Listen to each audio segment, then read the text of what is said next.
Waktu internet mula berkembang, kita ingat dia adalah pengubah bagi umat manusia. Iyalah, sebab ilmu tu adalah kuasa dan internet adalah pangkalan data dan ilmu yang paling hebat dalam sejarah manusia. Kalau dulu kita nak menuntut ilmu, kita kena pergi ke perpustakaan, kita kena mengembara, kita kena cari guru, dan itu semua sangat-sangat mengambil dan memakan masa yang sangat panjang. Dia sangat susah nak buat untuk kita menuntut ilmu.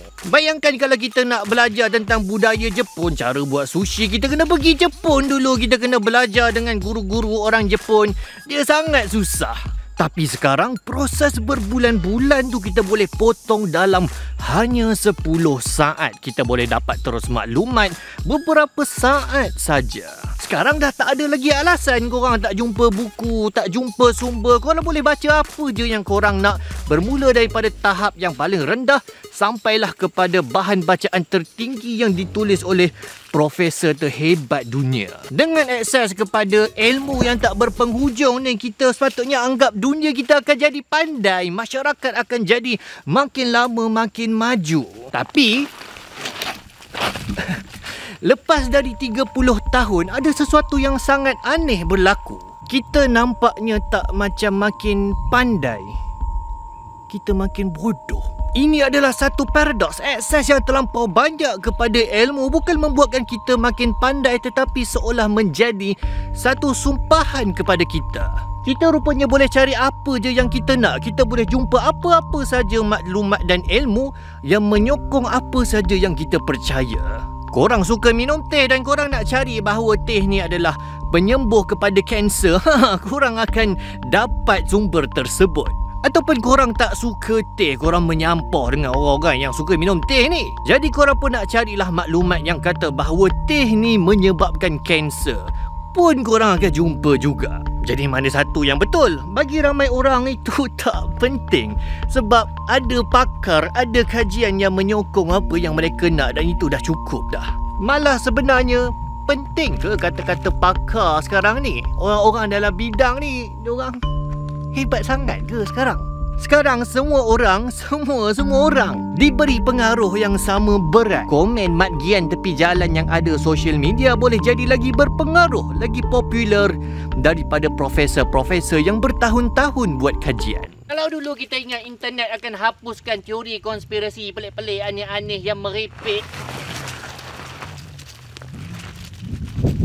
ajaran sesat, teori pseudosains. Tapi itu semua tak berlaku. Malah teori-teori sesat, konspirasi-konspirasi merepek, ajaran-ajaran pseudosains yang melanggar segala macam disiplin ilmu makin segar bugar, makin kuat dan makin teguh kedudukan mereka. Kat mana salah dia? Bukan lagi lama lagi banyak kita menuntut ilmu sebagai umat manusia. Kita makin lama makin pandai ke? Video ini ditaja oleh Susu Rizky Mamadil, susu berperisa aiskrim yang penuh dengan bahan berkhasiat. Dapatkan di pasaran sekarang.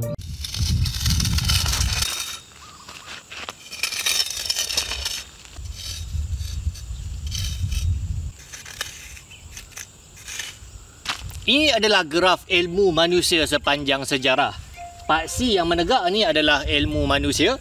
Dan ini adalah masa. Jadi kalau anda diberi peluang untuk buat graf ni, macam mana anda nak menggrafkan dia? Satu versi adalah dengan anda buat dia macam ni.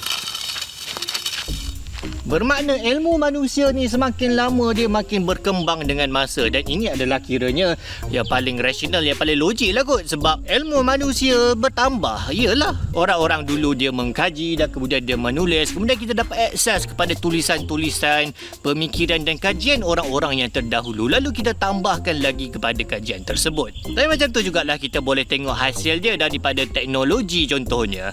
Teknologi makin lama makin berkembang, makin lama makin maju. Kita dapat katalogkan macam-macam penyakit daripada zaman dulu sampai zaman sekarang, serta apa ubatan yang digunakan pada dulu sampai sekarang, berkesan ataupun tak berkesan. Ilmu sains, ilmu matematik manusia semakin lama semakin bertambah.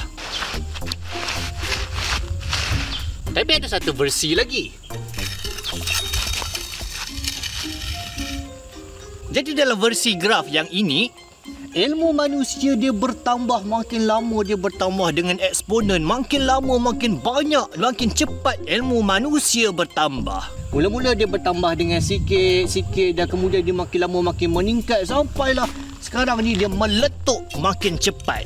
Orang kata ini adalah sebab ciptaan AI ataupun Artificial Intelligence yang membuatkan mereka yang tolong memikirkan untuk kita. Apa buktinya? Buktinya adalah contohnya pada matematik contoh dia. Makin lama makin cepat pengiraan matematik yang boleh dibuat oleh komputer dan kita tahu lebih banyak tentang sifat-sifat nombor serta masalah-masalah dapat diselesaikan dengan lebih cepat hasil daripada perkembangan dalam bidang komputer. Kedua-dua graf ni logik, tapi ada satu graf lagi yang sebenarnya sangat menarik.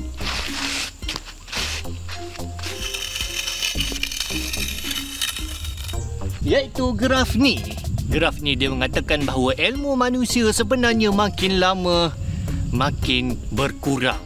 Macam mana tu? Dan ini sangat menariklah, dia seolah-olah satu paradoks bahawa makin banyak kita tahu, makin banyak kita belajar, sebenarnya makin banyak yang kita tak tahu. Pada tahun 1800 ada ahli fizik mengatakan bahawa tak ada apa lagi yang korang boleh belajar daripada ilmu fizik ni. Semuanya dah selesai dah. Newton dah rangka dah fizik yang boleh meramalkan pergerakan komet 200 tahun sebelum dia berlaku. Jadi manusia menganggap bahawa mereka berada di kemuncak ilmu waktu tu sampailah berlakunya revolusi kuantum.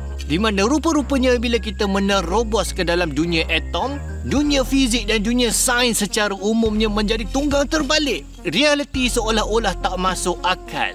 Fizik Newton tak lagi dianggap benar dan buku-buku teks banyak yang terpaksa dirombak semula. Macam tu juga bila kita mengkaji menggunakan teleskop. Kita anggap bahawa makin lama kita mengkaji, kita makin banyak tahu berkenaan alam semesta kita. Tapi rupa-rupanya kita tahu yang kita tak tahu apabila kita mendapati hanya 5% daripada alam semesta ini yang boleh dicerap dan diperhatikan oleh manusia. Lebihan daripadanya adalah jirim gelap dan tenaga gelap yang tidak dapat diperhatikan pun dan tidak dapat dikesan, tetapi yang membentuk majoriti besar alam semesta kita. Macam tu juga dengan otak kita. Makin lama kita menerobos dalam dunia neuroscience, kita mendapati bahawa otak kita seolah-olah tak masuk akal. Teknologi walau sehebat mana tak boleh nak menyamai otak kita. Kita mendapati bahawa rupa-rupanya kita melihat dunia ni hanyalah kurang 1% daripada keseluruhan spektrum elektromagnet yang ada. Kita hanya boleh melihat dalam satu jangka, dalam satu rangka visible light spectrum ataupun cahaya tampak sahaja. Kita mendapati bahawa kita hanya boleh melihat, berfikir tentang dunia dalam 3 dimensi sahaja. Dan kita tak boleh nak bayangkan pun apa dunia yang melebihi daripada dimensi ruang yang ketiga.